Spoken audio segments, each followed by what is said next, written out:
Хайырлы күн. Біз Манзара спорт музыкаль премияларын тапшыруға бағышланған матбуғат конференциясына жиылдық. Һәм біздің қонақларыбыз Татарстан Республикасы спорт министрінің бірінші орынбасары Халид Хамитұлы Шайхетдинов, Манзара проектінің жетекшісі, продюсері Айдар Рәфатұлы Шаймарданов, күрәш бойынша Россия чемпионы, Манзара 2018 премиясы иесі Раил Ринатұлы Нұрғалиев, күрәш бойынша Россия чемпионы, Манзара 2019 премиясы иесі Муса Марселұлы Ғалләмов һәм ярышларының баш хакимдары Шайхетдинов Фарид Сағыддинұлы.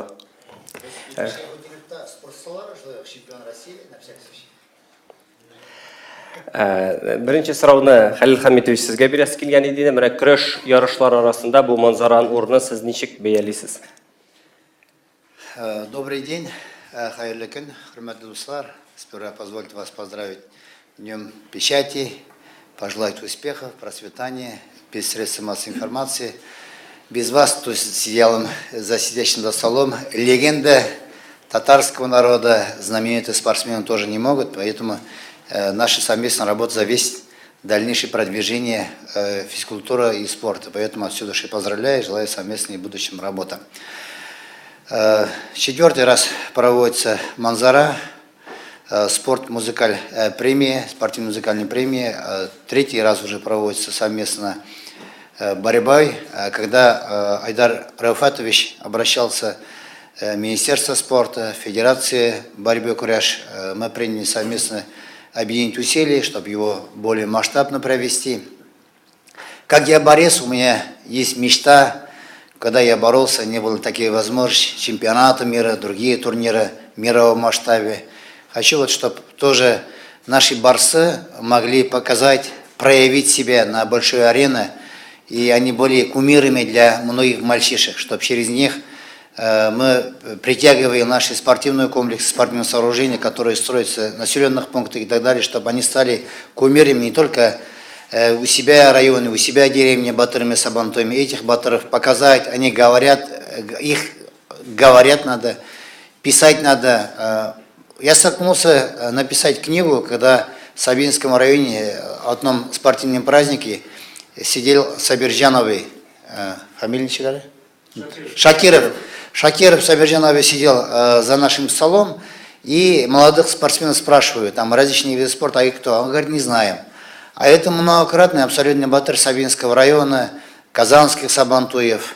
А потом я подумал, если эти люди уйдут в иной мир, о них забудут. И, к сожалению, когда книги издавал, его не было живых. Когда мы начали его книгу готовить и выпускать, он еще в живых был, а потом уже я мог только передать эту книгу его родным и близким. Поэтому, чтобы увековечить наших борцов, сделать их действительно героями, которые они заслуживают. Сегодня есть различные единоборства, которые с большой охотой ходят. Когда там до крови, до перелома, до травмы дерутся, борются там на рингах, очень много оплачивая свои деньги, народ приходит. Но хочется, чтобы у нас тоже борьбу куряж, которая имеет историю многовековую, которая имеет традицию, чтобы пришли, поболели, поддержали друзья с семьями. Для привлечения зрителей мы сделали розыгрыш, вот Айдар Рифатович своей команды сделал розыгрыш, лотерея будет, чтобы пришедшие болельщики не только наслаждались борьбой и выступлениями артистов, а уже ушли кто-то на машине, кто-то телевизором, кто-то холодильником, кто-то другими призами, вот тоже привлекательней. Хочется, чтобы праздник сделать, для этого нужен, конечно, сильнейшие борцы, которые на арене в свое время, когда боролись, и вам подобные, другие знаменитые борцы. Вот для этого в ВВР был место цирка. Цирк удобный, и само расположение объекта центра, парковка, и доехать, и самой вот любой точки, и первым рядом видно, и самым последним рядом 2000 человек. Сегодня идет активная продажа билетов. И моя мечта золотая, чтобы 2000 билетов продались в будущем. минимум по 5000, один билет. Еще 3000 ходили вокруг цирка, чтобы искали один счастливый билет. И батырам, которые первое место занимают, завоевавший пояс, подарить пятикомнатные квартиры, второе там четырехкомнатные. Вот их тоже поощрить нужен. Я надеюсь, со временем мы найдем и спонсоров. Айдар Рифатович вот в этом направлении работает. Я думаю, будет в будущем и продажа, трансляции данного шоу. Но для этого, еще раз говорю, нужен сильнейший борцы, как Раиль Нургалиев, как Муса Галямов. Мы в этом году внесли новшество, не только батыры Сабантуи борются, а вот видите, двумя поясами пришли. Они выходят, отдельно схватка будет. Перед финалом этого года они вдвоем будут бороться. Победитель Манзары 2018 года и 2019 года отдельная борьба, отдельный призовой фонд. Будет интересно, поэтому всех приглашаю. Добро пожаловать в цирк. Сегодня донести до тех желающих, я думаю, около 4 миллионов проживающих в Татарстане, 2000 человек найдется, которые придут охотно и будут наслаждаться борьбой. Рахмет. Айдар, сізден сұрыс келгенде бұл манзараның идеясы ничек барлыққа келді? Қайшаннан давам ете, қысқаша ғана тарихын сөйлеп кетсеңіз еді һәм быйылғы яңалыкларны. Рус тілінде де, татар тілінде де сіздермен де исәміз коллегалар, сізді бейрам белән, уртак бейрамыбыз белән тәбрик итәм. Поздравляю всех с нашим праздником. Я, как журналист, тоже рад с вами здесь встретиться. Идея премии «Манзара» была основана как коммерческий проект изначально. Тогда выступали только артисты. Но у меня всегда была мечта, поскольку я работал на телевидении в программе «Батырлар» и видел, как эти люди борются, завоевывают хорошие места, золотые места, но по истечению определенного времени, когда уже их минимально показывают по телевизору, пишут меньше о них, исчезают легенды, уходят они, то есть их нет на слуху. Это меня очень задевало, так как среди наших батыров есть чемпионы мира, люди, которые завоевывали места и в других видах спорта, таких как сумо, Хабиль Бекташев, братья Мадьярова. Мы их всех помним, чтим, любим. И с такой целью я стучался во многие двери. И пришел к Халилу Хамитовичу. Спасибо Халилу Хамитовичу, что поддержал как истинный борец. Были очень большие проблемы с в финансовом плане. Нам было тяжело поднимать Манзара только за счет спонсоров. Халилу Хамитович привлек свои ресурсы, государство, и в этом плане нам уже стало легче. И мы понимали, что есть за нами хорошая, надежная, сильная борцовская спина. И хочу привести пример. Халилу Хамитович, вы уже извините, был такой случай, вот мне сегодня 35, в том году вы отпраздновали грандиозно свой юбилей, 50 лет вам было. И зная, что у вас юбилей, у нас закончились средства для привлечения заграничных артистов. Да, было неудобно, но мы попросили деньги у Халилу Хамитовича, и он нам передал. Ну, Халилу Хамитович, вот, мен сізге нәрсе айтасыз келе. Но вкладываем личные средства. Вот как наши, как мои, как других спонсоров уходят личные средства. И не только, то есть в каждом должен жить борцовский дух. Не все зациклено на деньгах, поэтому Рахмат Бигзор, что поддержали все, и журналисты, и коллеги, и спортсмены. Рахмат. Әйтеп бетермәде, яңалыкка килгәндә без инде яллар кошады, минем ихтыярдык. Быел сумма кертергә булдык. Безнең көрәшкән көрәшчеләр, безгә Россиянең сумо федерациясе килде. Алар белән киңәшкәнләр эшләгәннән соң, безнең инде Алла бирсә, насип булса, 21 елда Европа беренчелеге булса, зурлар арасында монда сумо буенча 22 елда дөнья чемпионаты узачак. Шуңа да инде без инде апробировать итә башладык, үзебездә үткәрергә. Инде безнең күрәбез, татар егетләре арасында, татар көрәше белән көрәшкән егетләр арасында бар көчле талантлы егетләр, гәүдә төзелешенә караганда да сумага килә торганнар. Бәлким безнең инде кайсыдыр көрәшчеләр татар көрәше генә түгел, сумага да күчәргә мөмкиннәр. Без инде аның кагыйдәләрен нитер өчен, күрсәтер өчен, ул показательнда була, шоу йөзендә дә шундый сумо көрәшен кертергә булдык. Сумо дигәч барыбыз да инде күз алдына китерәбез теге 200 килограммлы кешене, ләкин инде сумо хәзер төрле үлчәүләр дә була, 60 килограммда барында, 65 тә төрле үлчәү авырлыкларында. Мин шанам инде татар көрәше арасында кызыклы шундый схваткаларында кертергәбез, кызыклы булыр дигән булып өметтә калабыз.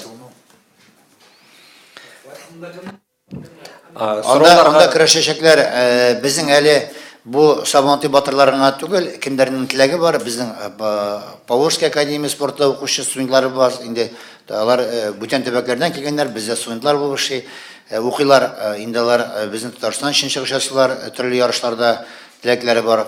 Киләчәктә калып Татарстанда калып инде бу спорт төрен җәелдергә исәпләре бар. Әгәр дә инде безнең кайсы көрәшчеләр монда үзен таба икән, без аңа каршы түгел, мөмкинлек бирәбез егетләргә дөнья күләм аренага чыгып сумо көрәше белән көрәшергә. Шуңа күрә мин ышанам, инде бу яңалык кертелгән, инде Айдар әйтеп бетермәде, тагын безнең бар спонсорлар, менә Айдар тапкан, ул спонсорлар инде Аринас Калимуллин белән Булат Мусинның икесенең көрәшкәннәрен телләр. Үлчәү авырлыклары төрле булса да, алар инде бу көрәшне финанс ярдәме белән инде җиңүче һәм җиңүче егеттән башлата бүләк алачак, ләкин алар инде теге сөйләшмичә чын көрәшәчәкләр. Безнең инде сөйләшү булды Раил Нургалиев белән дә, Муса Галиев белән дә, алар икесе дә поездларын күтәреп аренага чыгалар, матур иттереп. Җиңгән көрәшче 150 мең ала, җиңелгән көрәшче 100 мең акча ала. Алар чишенеп көрәшәләр. Алар икесе тормышта дуслар, әкеләндә инде 5 минут әзрәк соперник булып торалар. Менә кайсы җиңә, чын-чынлап. Миңа алар вәгъдә бирделәр, Айдарга да сөлге зилгәнчегә кадәр көрәшәбез ди. Без запас сөлгеләр дә әзерләп куйдык. Сөлгене әзерлек булса дип, шуңа күрә без шанабыз инде. Узган елны бик кызык көрәш булды. Раил Нургалиев белән Радик Салахов арасында төрле фикерләр булды, ләкин инде миңа кызыгы булды. Көрәш беткәч тә әле соң бетте узган елны. Соң бетсә дә Серик янына әле кеше китә алмыйча, ул көрәшнең судьялары дөрес суд иттеме, Раил җиңдеме, Радик җиңме дип инде бик зак сөйләшүләр булды. Мин шанам, инде монда бик көчле көрәшчеләр, монда безнең узган елгы рейтинг буенча 8 көрәшче көрәшмәячәк. Иртә белән алар киләчәкләр, Алла бирсә, Дворецна Бурса Акбарска. 18 көнне сәгать 1-гә кадәр без яңадан килгән анда бер 30 көрәшчедән сайлап алабыз 8-не. Кичкә 16 көрәшче кала. 8 пар. 8 пар менә шушы җиңүчеләр, аннан соң 2 пар менә бу һәм сумо бер 4-5 пар менә. Менә шундый кызыклы гына ул. Без инде сәгать 1-ләрдә башлап, Алла бирсә 5-ләргә бетеребез дигән өметтә калабыз. Тизрәк табылсын, бәлки иртәрәк тә инде. Узакка сузмыйча, ул тәмле ризык кебек җитмичә калырга яшәдерәк. Алар общий нидә катнашмаячаклар. Алар бер генә схватка. Тегеләр пока 16 көрәшә. Инде финал ярышлары кылгач, егетләрне чыгарабыз бер схватка. Икесе дә свежий, хәлдә, көчле, гайрәтле, ачулы. Чөнки инде җиңгән кеше күз алдына китергез. 2 поездны теге рингтагы күтәреп чыгып китә. Инде әнә поездларда 250 тора дигән буламаса, минеке, Раил минеке 200 мең ди. Менә шундый зур кыйммәтле, аның бит әнә кыйммәтеннән кире бәхәсе юк. Син батыр менә шул поездлар белән. Шундый кызык була, Алла бирсә. Рәхмәт, коллегалар, без башта спикерларыбызны сөйләтеп бетерик. Сорауларыгызны соңыннан бирерсез. Рәхмәт. Фәрит Сәгъдинович, бу манзара нинди тәртиптән хөкем ителәчәк? Шул хакта сөйләп китсәгез иде, тәртипләре буенча. Ничәнче елгы кагыйдәләр буенча? Микрофон. Хәерле көн. Барыгызны яңа һәм якынлашып килгән иске ел белән тәбрик итәм. Менә кагыйдәләр килгәндә инде безнең кагыйдәләр төрлечә бу соңгы бер елда эшләп карадык. Һәрбер ятканга кисәтүләр бирәдерик. Әмма ләкин менә бу ярышны үткәрергә булдык. Үзебезнең 2013 елда расланган кагыйдәләр, ул халыкара федерация, Россия федерация һәм Татарстан көрәш федерациясе белән расланган кагыйдәләр. Монда инде безнең мен әйтеп китәсем килә. Созылып ятканга кисәтү бирелми дип әйтмәйм. Әгәр дә инде ул көндәшен ложный дип әйтәбез, ложный активность күрсәтеп кенә аркасына ятса, ул вакытта аңар кисәтү биреләчәк.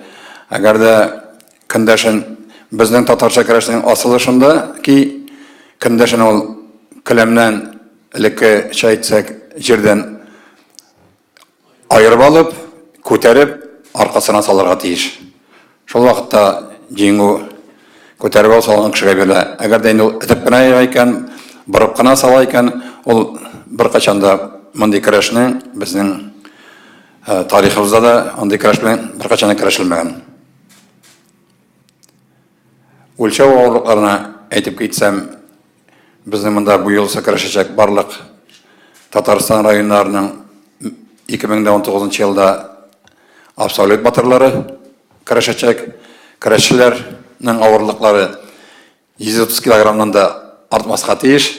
Үлчәүләр булачак 18 көнне сәгать 8-дә Акбарыш көрәш сараенда көрәшләр башланып китәчәк. Иртәнге 10-да көрәш сараенда. Аның 16 көрәшчегә кадәр калганнан соң 8 пар көрәшчеләребез сәгать 1-дә циркта көрәшне дәвам итәчәкләр. Рәхмәт һәм көрәшчеләребезгә күчик. Менә Муса, сез бу манзарада катнашыр өчен былтыр махсус рәвештә әзерләнгәнсез. Сезнең өчен менә бу премия ни дәрәҗәдә әһәмиятле иде? Хәерле көн барыгызга да. Ул манзарага эләгүем бик кызык булды. Чемпионат мира да үтте бит инде узган елда. Чемпионат мира соң бетте. Иртәнге 4-ләрдә генә кайтып җиткәнмендер, әниләргә кайтып җыкладым. Шуннан иртә белән 9-да торып, Әтнә Сабан туена киттем. Бер районда да батыр калмаган идем. Анда тәртип буенча район батырлары көрәшергә тиеш инде. Путевка алыр өчен киттем Әтнә Сабан туена. Анда главаларына хәтле барып, шак кычкырттылар инде мине. Давление үлчәп, тегеләй итеп, булай итеп, шулай итеп манзарага эләктем. Шуннан соң чемпионат России булды безнең декабрьдән башында. Шуннан соң һәр көн сайын спортзалга йөрдем. Иптәшләрне бер иптәш малай Илсаф Хафизов бик катынык булышты инде әзерләнергә. Аның весы да минем белән бер тигез. Аның үземнең бер туганым тренер белән бәйрәмнәрдә дә шөгыльләндек инде, ял итеп ятмадык. Шуның да нәтиҗәләре әйбәт булды инде, Аллага шөкер, җиңеп чыктым. Рәхмәт, безнең сорауларыбыз булыр әле. Раил, сездән дә сораш килгән иде. Менә сез бит инде күп бәйгеләрдә катнашкан кеше, сез ничек бәялисез менә бу манзараның урынын, бу бәйгенең урынын үзегез өчен, башка көрәшчеләр, коллегаларыгыз өчен ничек бәялисез? Исәнмесез. Дөрестән дә бу манзара проекты менә Айдар әйтеп киткәнчә һәм Хәли Хәмидович әйтеп киткәнчә безнең татар көрәшен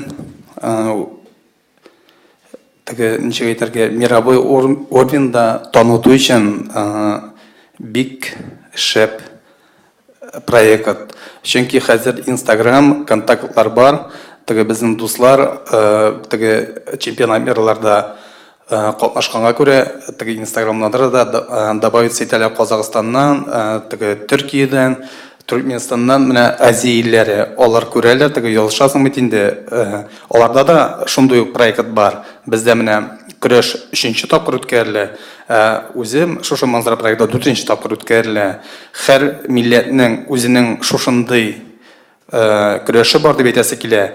Дөрестән дә шушындый проект булу безнең татар көрәшен ул ничек әйтергә, мировой уровеньда танытырга һәм чыгарырга бик зур булышлык бирә. Монда көрәшкә килгәндә дөрестән дә әле без үзебез аңлап бетермибез дип әйтәсем килә. 3нче тапкыр үткәрелә бит инде. Шушы проектка серьезно карап, алга таба да барлык көрәшчеләр дә әзерләнеп, тагын да Хәли Хәмидович әйтеп киткәнчә популяр булсын дип әйтәсе килә. Шушы безнең манзара проектта. Рәхмәт. Sizin sorularınıza köşek. Kimlerden indi sorular var?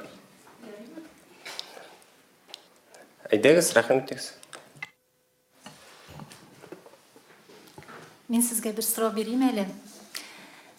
Міне күрештері білән хатын қызлар да шүғылленелер бит, әйме? Біздің бетінде хатын қызлар ирлер болған жерде ник біз болмасқа тиешелі дейлер де, яулыйлар һәр өлкәне. Сіз ирад боларақ ничек карыйсыз? Менә бу манзарада да хатын қызлар номинациясы дип әйтим икән, булмыймы шундай әйбер? Сезнең күзлектән хатын қызлар көрәш белән шөгыльләнергә тиешме? Ойдар көтмейсізме хатын қызлар көрәш? Біріншіден, қатын қыздар арасында біздің татарша күрәште бір қайда күрәшілмей, официаль рәвіште. Билбау күрәшлері бар, біздің күрәш, татарша күрәште, андай заман тойларға қайбір ауылларда ғана кіртелер. Халықта бар жерде де көтеріп алмай. Мен өзім фикірім бойынша, мұнда біздің татарша күрәште хатын қыздар күрәшуіне мен қаршырақ. Хатын қызлар күрәші реестр бойынша да спорт түрінде татар күрәшінде жоқ, официаль андай түр жоқ.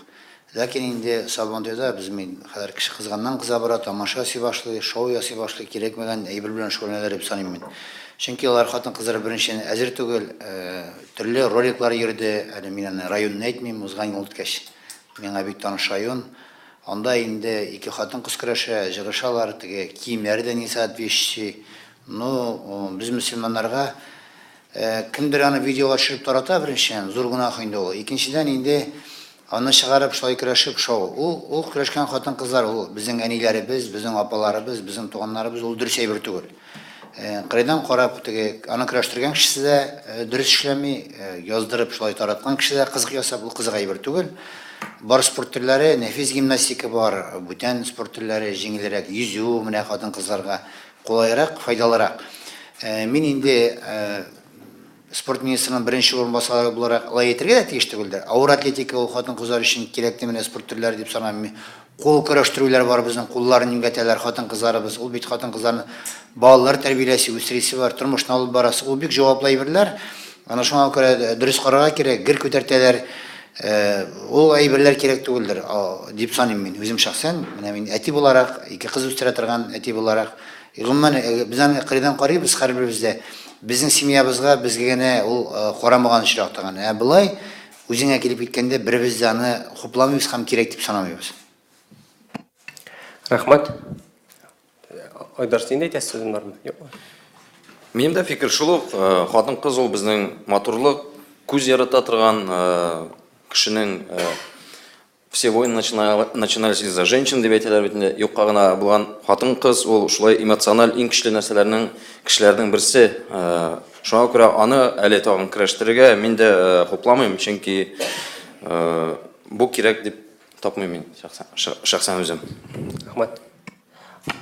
Руча сорап киселеп кетем. Если на примере смотреть того же UFC, ММА, мы да, немного стремимся к этому, но здесь в любом случае присутствует немного такая дружественная атмосфера. Если вы посмотрите пресс-конференции того же UFC, они уже начинают нагнетать атмосферу во время пресс-конференции. Да? Тот же Макгрегор, даже тот же спокойный Хабиб. Вот сейчас, да, если Раиля и Мусу спросить, что для вас, Манзара? Борьба за пояс, да? Преодоление соперника или все-таки коммерческая часть? На первом месте все-таки для вас что стоит именно? Да, давайте, Рай, скажите. Ну, конечно, на первое место выиграть Манзару, конечно, выиграть соперника. В любом случае так. Конечно, на первом месте стоит защитить свой пояс и как бы забрать у Нургалиева пояс. А во-вторых, уже и коммерческое, у меня 3 детей, как бы и для семьи тоже это будет как бы не в минус, а в плюс уж. Бер тәкъдим генә бар, ахырдан ясыйлар бит face to face, ясап алыйк әле алар белән дә шулай камераларга ясап, чтоб теген итеп әзрәк эмоцияны. Однозначно. Шуңа бәйле генә сорау. Я безумно рад, что сегодня в таком количестве пришли журналисты. Во-первых, как мы это раскрутим, как преподнесем, как продадим, как подадим, и от этого зависит наш общий успех. Будет ажиотаж, будет интерес. Иногда я переживаю, что иногда во время нашей борьбы куряж в последнее время и борьбы на поясах бывает, стычки, скандалы, как чуть-чуть драки или что-то, сразу пресса охватывает. Я даже рад, что знаю, что у нас борьба там проходит, чемпионат республики другой. Но с другой стороны, наша борьба, она дружелюбная, другая там подход, чем другие единоборства. Ну и поэтому сегодня и везде афиши мы нагнетаем умеренно, чтобы она была такой вот. И никто сегодня не знает, в будущем, наверное, будет тотализаторы, будет за Раэля ставки делать, за Мусу, и надо его делать, Айдар в будущем. Почему бы нет? Нам надо, еще раз, моя просьба, обращение вам, как мы, по итогам мы быстренько собираемся обычно через день и анализируем, что еще внести, какие моменты обращать внимание. Моя мечта и мечта организаторов, чтобы его раскрутить, оно было мощное, оно было. В прошлом году мы его хотели чуть-чуть изменить, мы его изменили, но она пока не оправдала, но мы еще не успокоились. Хочется, приехал, чтобы это на борьбу победитель Узбекистана, не свыше 130 килограмм, Таджикистана, Казахстана, те особенно страны СНГ, там, где они поясная борьба, борьба на поясах, борьба куряж, где у них своя борьба еще есть, которые на поясах они борются. Популярнее этих странах, чтобы они приехали, нам и боролись. Нам хочется, чтобы или выиграл они, или наш выиграли. И представители дзюдо, самбо, греко-римской борьбы, других единоборств, чтобы пришли, тоже отборолись. Может быть, есть такой сильный боксер, который хорошо борется. Тоже было бы интересно, мы объявляя его титулы, или он нашего борца выигрывает, или наш борец знаменитого такого боксера. Поэтому эти элементы Лаберса в будущем одобряете, и есть у нас такие моменты. Вот не хочется просто она как соревнование. У нас соревнований хватает и так. А оно что отличалось? И Фарид Сагавуддин сказал, там будет моменты какие-то, чтобы было интересно, динамичная борьба. Продолжая вопрос. Раиль, для вас имеет значение размер премии? Вот его вопрос. Размер премии, но, как сказать, но если побольше, это хорошо было бы. Мы не против. Раиль Муса. Мен бір әйбір айтмақшы болам, мына антиреклама, тоже реклама деген әйбір бар. Мына бұл сіз айтқан әйбір антиреклама, ол рекламаға ашылай біріншіден. Екіншіден сұрау, мына айттық бет, узған жылларда Таджикстан, Қазақстаннан, Түркменстаннан келділер. Биыл болашақ майдар, шеттен күресшілер жоқ па? Только біздікілер генә ме? Атлас Хамилович, рахмат сұрауыңыз үшін. Узған жылы біз шақырттық күресшілеріне Қазақстаннан, Өзбекстаннан, Молдовадан, Таджикистаннан. Әлбәттә, алар үзләренең илләрендә иң көчле көрәшчеләр. Ләкин кызганычка каршы, теге бар бит завязки һәм без завязки көрәш. Бездә аларның әле бар мускулатуралары безнең көрәшкә киләнеп бетмәгән. Безнең егетләр аларны ике генә тотты дип әйтик. Шуңа күрә әле бүгенге көндә Раил Нургалиевны, Муса Галлямовка каршылык күрсәтерлек көрәшчеләр аз күләмдә. Иң көчле көрәшчеләрен алып килдек дигән чакта да алар инде безнең кайр вакытта уртача көрәшчеләргә дә җиңелергә мөмкиннәр. Быел көрәшчеләргә килгәндә без әлбәттә чакырдык Турал Азимов дигән егетне, ул Төмән ягыннан. Быелга без сумманы чакыргачтан без әз генә барбыр бюджет вложенияларыбызны үзебезнең теге русча әйтеп әйтсәк распределили. Сумага да көрәшкә дә калырлык итеп, киләчәктә әлбәттә Хәли Хәмитовның да зур хыялы иң көчле көрәшчеләрне табыгыз ди. Без чемпионат мираларда да җырыйбыз. Битнесен карайбыз, ләкин чакырган кешеләрдә кызганычка каршы әле теге шоу булсын, кеше саны булсын өчен генә чакыру ягында түгелбез. Рахмат, Илнас. Шул сумо мәсьәләсен генә төгәлрәк иттереп аңлатып китсәгез, монда кемнәр киләчәк, сумо буенча кемнәр көрәшәчәк, аларның үзара ярыш рәвешендә булачакмы, ул показательный выступление гына булачакмы, ничә кеше һәм башкалар. Һәм тагын икенче сорау, Булат белән Ринас аерым схватка була дидегез. Алар да катнашачаклармы бүтән гомуми көрәшләр арасында? Ягъни инде Муса һәм Раил кебек аерым гына көрәш булачакмы? Шушы ике сорауга төгәлрәк. Сораудың бірінші ілішіне мен жауап бермін, екінші ілішінде енді башқа кімдер Фарид Сағудин жауап берсе дұрысырақ болар. Бірінші ілішіне келгенде сумо бойынша біз яңалық кірттік. Сумо дегенде ол тіге 200-300 килолы таза Япония егітлері түгел. Мұнда нық шығылленген сальталар рәхәтләнеп ясай тұрған 100 килолы, 90 килолы, 120-130 килолы бір деген янып тұрған егітлер. Алар барысы да Россияның жиылма командасынан, хәтта Япония белән көрәшкәндә Германия белән иң көчле сумо буенча көрәшләрендә җиңгән егетләр килә безгә. Шулай ук Мәскәү Федерациясыннан, Россия Федерациясыннан дип әйтәм, Мәскәүдән килгән кешеләр безгә тәкъдим ясадылар. Әйдәгез, сезнең дә көрәшче егетләрегез белән көрәшеп карыйк дип. Монсы инде урында хәл ителер, безнең егетләр әзер малар белән көрәшләргә кагыйдәләр җибәрелде аларга. Күбесенчә монда булачак безнең Татарстанда, Россиядә, чит илләрдә көч сынашкан титуллы сумо вәкилләре. Показательный түгел ярыш формасында булачак. Ярыш показательный совместно. Әйе. Һәм икенче сорауга Булат белән Ринастың көрәшенә. Фәрит Сәгъдин. Риназ белән Булат безнең айрым көрәшәчәкләр, алар чөнки аларга айрым спонсор үзенең өлешен керткән, беренчедән, икенчедән шушы Манзара спорт музыкаль премиясенең кагыйдәләре буенча анда язылган бу спонсор көрәшендә көрәшкәннәр киләчәктә көрәшмәячәк дип. Андар менә кагыйдәләргә истәп китәм инде. Бу безнең шушы проектта көрәшләр булачак 4 минут, аның 2 минуты бәйләмичә, 2 минуты бәйләп көрәшәчәкләр. Рахмәт, пожалуйста. Рахмәт. Хәлил комментарий сезгә дә инде бу сорау. Күп көрәшчеләр һәм көрәшче җанатарлар сорау бирәләр, нигә Радик Салаховны кертмиләр икән дип. Шул буенча ачыклык кертеп китсәгез иде.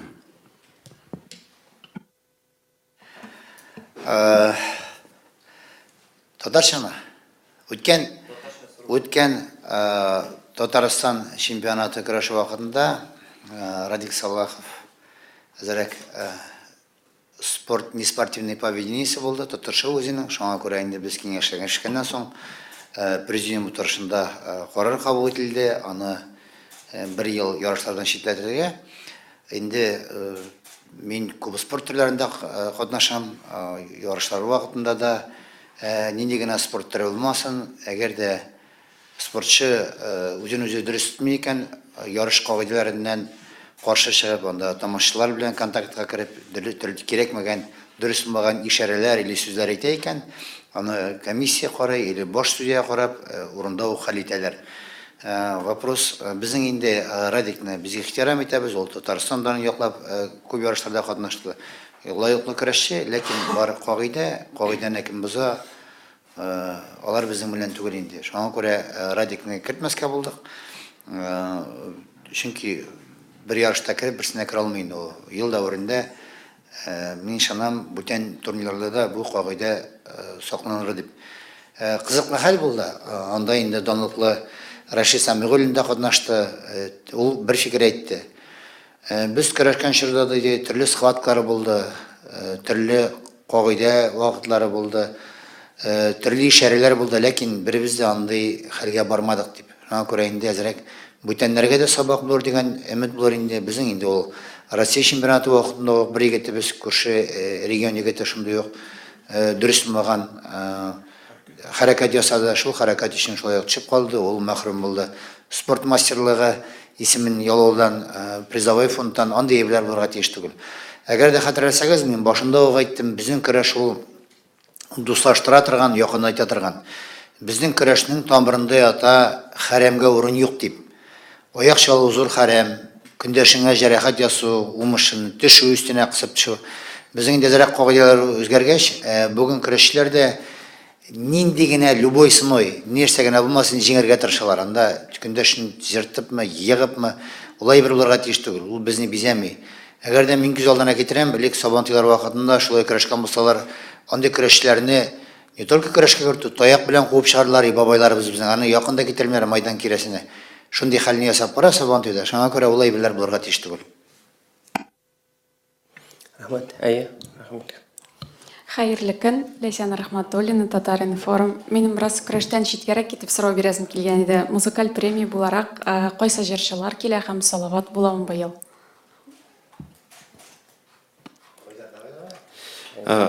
Исәмез, Ләйсән, былай дип уйлаштык без. Соңгы елларда бит музыкаль тематика буенча бик көчле бәхәсләр бара. Җырны күтәрәбез, үзгәреш җилләре, башка төрле проектлар, һәрдаим алар яңарып тора. Шуңа күрә без элегрәк безнең проектта 37 җырчы катнашадыр һәм ул нәкъ музыкаль премияга гына юнәлгән иде.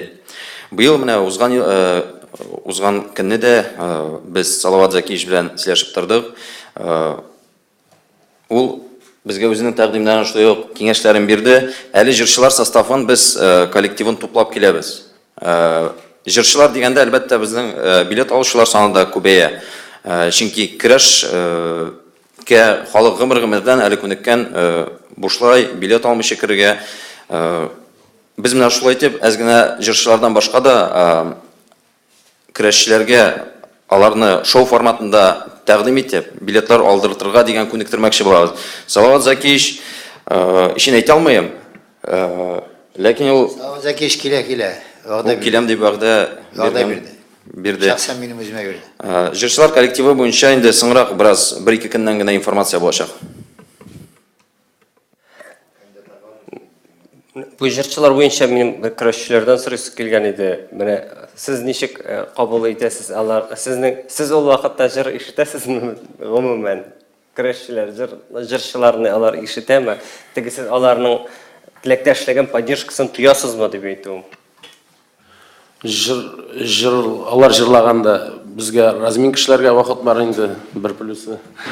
Икенче плюсы настроениелар күңел җыр булса, теге бик борчылып, мандраж вакыты булса инде теге әзрәк онтылып китергән булсын, җырга кирип китеп. Минуслары юк дип беләм мин. Барда теге плюслар гына дип инде. Минем мнением. Өстәп китим әле. Җырчылар бию, җыр мәсьәләсе буламы дигәндә, әлбәттә инде җырчылар була. Мәсәлән, Динар Шаймарданов, Салават Закиевич, Раяз Фатсихов, Римма Никитиналар, менә бу шушларның бер өлеше. Калганнарын әйтеп бетермәйбез әле. Раил, сезнең дә фикерне беләсез килгән диме? Бу проектта менә җырчылар, биючеләр дигән бит Айдар шулай бит.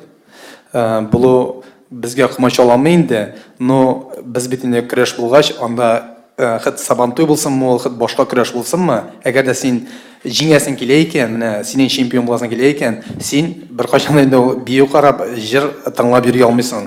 Чөнки син настроен буласың, чтоб синең уй бер генә, чтоб җиңәргә. Но Мусаны мин бөтенесен алып сөйлим инде, любой соперникны җиңәргә. Но монда Мусаны җиңәргә инде сүздә юк. Бу нидә булачак? Без бит Манзара премиясе буенча сөйләшәбез. Но менә минем үземнән шулай. Бу башка көрәшчән дә шулайдыр инде. Кемнең җиңәсе килә, кем серьезно относится итә, шушы теге көрәшкә дип әйтәсе килә. Хит каягында Самантуйга барсам да, теге любой җирдә ул круг янына китмисең, теге җырчылар тыңлап йөргән юк. Һәр аны күрмисең дип әйтәсе килә. Настроен син только үзенең көрәшкә, теге шуның белән генә дип әйтәсе килә. Бу юлы кайсыгыз җиңә инде? Бу ел 18 көнне билгеле булачак, кемнең җиңгәнен. Самый главный, Алла бирсә, иңгәмичә, чтоб судьялар, менә Фәрит абый, безнең главный судья, аңа бөтен теге авырлык аңа туры килә. Без Фәрит абыйга ышанабыз. Самый главный, теге үзе әйтте, карап торам диде безнең көрәшкәнне.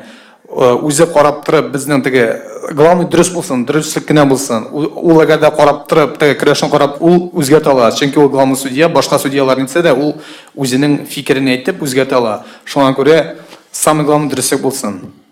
Без теге чынлап көрәшчәкбез.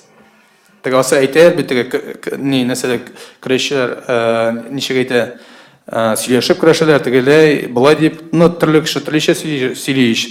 Безнең теге сөйләшеп көрәшүләр юк дип әйтәсе килә. Шуңа күрә бу көрәш чын булачак.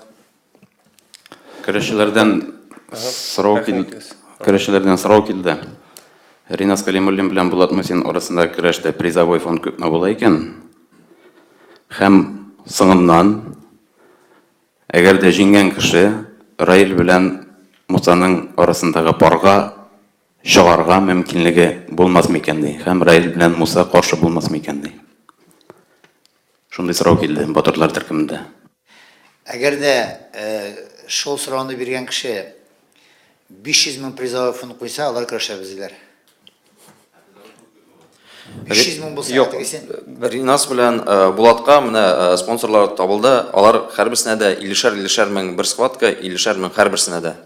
Җиңәме, җиңелмәйме, шуңа күрә анда көрәшләр иткән бүлешү юк, монда чып-чынлап көрәшләр. Алар бик каты настроены, хәтта элек бергә спортзалга җириләр, хәзер аерма-аерым спортзалга йөриләр, шуңа күрә белмим, сөйләшү булмаска тиеш монда юктыр. Әгәр дә Муса Галләмов белән Раил Нургалиев парының җиңүчесе белән Булат Мусин белән Ринас Калимуллин парының җиңүчесен көрәштергә теләүче бар икән, 500 мең тәңкә куеп, бер схватка 500 мең. Көрәшчеләр белән сөйләшү алып барырга мөмкинлек булыр. Мин Хәлил Хәмитовның сүзенә кушылам. Ул дөрес әйтә. Мин теге бөтен әйберне акча гына бәйләп куярга, теге бәйләп куярга ярамый. Минем әйтәсе килә. Элек бит әйтәләр, теге элекке заман белән хәзерге заманны чагыштырып булмай. Элек әйтәләр, без бабайлар менә без яулык өчен көрәшеп йөрдек дип әйтәләр. Дөрестән дә хәзер замана үзгәрде. Минем әйтәсе килә. Менә Татарстан чемпионаты мин Силхоз һәм Муса Җәлил. Менә мин үзем фанат булайга көрәшче, хәзер анда бернинди приз да булмаса да, приз куймасалар да, мин тагын бер 3-4 ел көрәшәсе калгандыр, Алла берсә, мин көрәшәчәкмен. Хәт анда акча бирмәсәләр дә, ул турнирда көрәшәчәкмен. Ә менә бу инде манзара проектында, монда бит шоу, дөрестән монда бит бернинди сөйләшү, бернинди юк, син үзеңнең көчең белән көрәшәчәксең монда, чтоб халыкка да интересно булды, һәм син үзеңнең самый лучший икәнен күрсәтергә дә. Мин Хәлил Хәмитовның сүзенә каршы килмим, ул 500-не күбрәк әйтте, конечно, но безнең җигәйтергә Татарстанда эшмәкәрләр дип әйтәсе килә, теге бик күп кемнең күрсәткечләре әйбәт дип әйтәсе килә. Шуңа күрә андый кешеләр табылса, мин не против. Теге Муса белән көрәшкәннән соң анда кем җиңә? Хәтта анда икебезне дә анда или парламентны көрәштерсәләр дә анда менә не против әйтәсе килә, каршы түгел. Думаю, Раил бөтенләй ачылып киткәнче тутыра кирәк. Бөтенесе сөйләп бетергәнче, бу минем шикелле. Сездә каршы түгел. Менә бер әйбер бар. Без аны Раилгә дә, мин Мусага да әйттем. Бу көрәшне оештыру алдыннан бер кызык фикер әйттем. Кызык фикер түгел. Күз алдына китерегез, гомер бик тиз уза. Шул Раил Алла бирсә, үзенең малае белән, майлары белән түгел, аныклары белән килер шул циркка. Шунда әйтер сорар: "Бабай, син шушында җиңгән идеңме?" дип. Раил әйтә: "Менә, улым, аны гына әйтер шунда. Мин шушында, бәлкем уже бүтән көрәшләр булыр, бүтән бәйгеләр, бүтән шоулар. Мин дә шунда җиңгән идем" дип. Муса шулай әйтер. Алар аңлыйлар, что ради того стоит бороться, ради того стоит жить и заниматься. Шуңа күрә бик кызыклы, алар бик бәхетле икесе дә. Мин анда көрәшеп җиңгәнем бар. 92 елда, ялгышмасам, без көрәштек теге стенка на стенку. Арча командасын җиңдек без анда. Анда сирета көрәшү бөтенләй икенче атмосфера, аура. Анда икенче, нәсин пахлива булып китәсең анда. Шуңа күрә ул ощущениеләрне яписойм. Мин думаю, фотога төшәргә кирәк алга чыгып, икесен башта төшәргә кирәк. Анда без тагын сораулар бармы? Ранис, әйе. Информационный гына әйтеп китәм, менә бер ел элек без Мусада һәм Раилдә безнең Татарстанның һәм Россиянең җыелма командасы членнар буларак Франциягә, Парижга ашкан вакытта юл буе барганда да, кайтканда да бик нык спорлашып бардылар. Раил мисиңа беркачан да оттырмадым һәм оттырмаячакмын дигән иде. Бер ел элек Муса мисиңа һәр вакытта да киләчәктә атамын дигән. Менә моңа кадәрле бер ел эчендә штаб чыраштылар. Шушында да Муса үз сүзендә торды. Штабкырда шунда да җиңү Муса яулады. Әмма ләкин мин тренер буларак әйтәм, Раил әле быел алдагы елларга караганда хәзерлеге яхшырак. Аның отарга 18 көннән мөмкинлеге бик зур. Мусаның бір 20 килограммға весі да 25 килограммға ауыр. Яндар ол специальный тәкелер суйып, специальный питанияға көшіп, специальный шөлдене райлының видеоларын қарап, неше күрешкен өзі білен бірге, зор экранларға шығып, семьясы білен, тренерлар кеңешмелерін етіп, шоңа көре бик кескен конкуренция бар амында. Тамашашыларға мен енді мүмкіліктен шығып шақырып қалам. Кімдер біздің тыңлай, мұндай күреш әлі соңғы йылларда болғаны жоқ. Чөнки Раил да жиңгәне булды Мусаның, Мусан да жиңгәне бар. Әле бу развязканың менә самый пик, самый икесе кеше чакта, икесе гайрәтле, самый кызган чагы. Менә Мунча ташының кызган чагы бу. Менә шуңа күрә монда шансны пускайтырга ярамый. Мин инде мөмкинлектән чакырам бөтен тамашачыларны. Мин белән Биектаудан 3 автобус килә, Раилгә баннерлар ясап, Раилның кумирлары анда әзерләнә. Ярты Мари ужымында көчеп килә димендә мин иштүмчә Теләш районы киләндә Муса өчен Саба районнарында бик каты не бара. Жанатарлар арасында әзерлек эшләре бүген көнсендә бара. Мин лично менә Биектауның главасы белән сөйләштем, Раил Нургалиевның ул туган авылыннан Раил өчен жан тән биргән риза, шуңа күрә мин кызыклы була дип өметләнәм. Рахмат. Сораулар ая. Шуңа шул схваткага кайтып калайын, Раил белән Мусаның Хәлхәмитович иң көткән кеше сездер инде ул схватканы. Шуңа күрә фаразыгыз ничек сезнең? Ким җиңәчәк? Фараз ул бик начар әйбер. Олимпия уеннарына нигә дә Аллаһ Тәгалә ничек нитәйне күрә, кайсы кеше ул көндә шул кеше көрәшеңә. Кайсын төнлә белән ничек җыклый әле ул кишләрен теге медальне үзенә күкрәгенә поясны киеп куймыймы, ике поясны төнлә җыклаганда, саташып җыкламыйм анда. Уң аягыннан торып чыгып китәм анда, иртәнге намазын укып чыгып китәм. Аның бик күп факторлар инде, алай гына әйтеп булмый. Шуңа күрә кайсы ул вакытта физик һәм рухи халәттә көчле була, шул җиңә Алла бирсә. Самый главный травма өчен мотор иттереп теге бәхәскә минем инде Фәрит Сагаутдин Раил бер фикерне әйтте. Раилның мин фикерен расшифровать итеп әйтәм. Көрәш вакытында ике көчле көрәшче булган вакытта теге татардан үсү юк, мен шишти теге шилипешли прием белән инде булай тегеләй кисәтүләр белән не хочется, чтоб берсен бер салып ата, икенче салып ата, өченчесе алып сала сырада. Шуңа шулай булуын телим. Тегеләй булай гына теге не хочется. Аларның оттырганда күңелдә кала, атканда да зирәк, булып бетмәде ахыры мин дигәнчә. Шуңа күрә инде мин изначально әйттем, алар теге сөлгез булганча.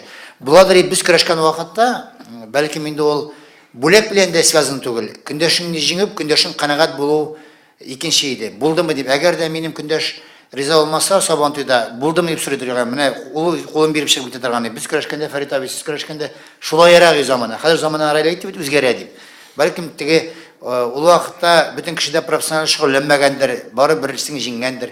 Мин алып саладыр им судья бирә чиста. Булмады ди, давай көрәшергә литрган ике бал гына дип. Мин давай мәйтәм тотам да көрәшәдер. Мин беләдер менә җиңәсеме. Как-то менә шулай булган. Анда мине кычалкап чыгып китәдер инде ул кеше, мин җиңгән кеше. Ул шулай ярак буладыр. Мин чанам монда да шулай ярак бер дигән үмиттә каламын Алла бирсә. Рахмат. Һәм бер генә сорауларыбыздан калды. Мөмкин булса тагын бер сорау. Менә тамашачылар арасында машина уйнатылачакмы һәм ниндирәк форматта булачак ул? Ләйсән, олайрак тәртибе, менә тамашачылар сатып алган билетлар белән генә уйнатырга дигән карарга килдек. Чакыру билетлары һәм башка билетлар анда уйнамый. Ул нинди форматта була? Тамашачылар узган елны без купоннар таратадык. Быел без махсус системалар ясадык. Кайсы билеттагы штрих-код һәм безнең компьютердан чыгарыла торган штрих-код икегә бүленә. Теге купон белән барабан кырында су буе басып тору дигән әйбер булмый инде бу ел. Һәм бүләкләргә килгәндә машина гына түгел, холодильник, телевизор һәм микроволновый печ куйдык быел. Теге артык вакыт табылмасын, хуҗалыкта да файдалы булсын дигән шундый бүләкләр. Форматы шулайрак була. Алган билетлар буенча. Иң ахырдан уятабыз. Батыр билги булашына шулай бит алар, чтоб теге тамашачы кемдер атарыга. Узган ел берни без аны Айдардан мин адабыр әйттем, бәясен шундый суммадан куярга. Узган елны билет 300 булган вакытта бер иптәш малай килде, 5 сатып алды. 5 билет сатып алды, 100 утырды.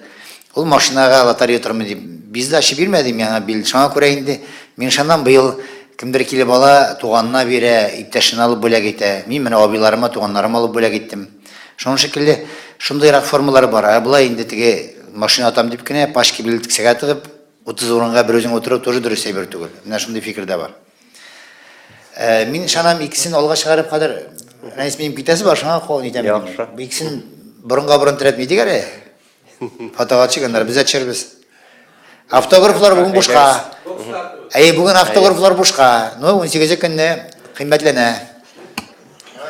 Поездар бір әйе? Камерларда жала. Сіздер бізде шайып. Башта икісі. İkisi gene çıksınlar başta.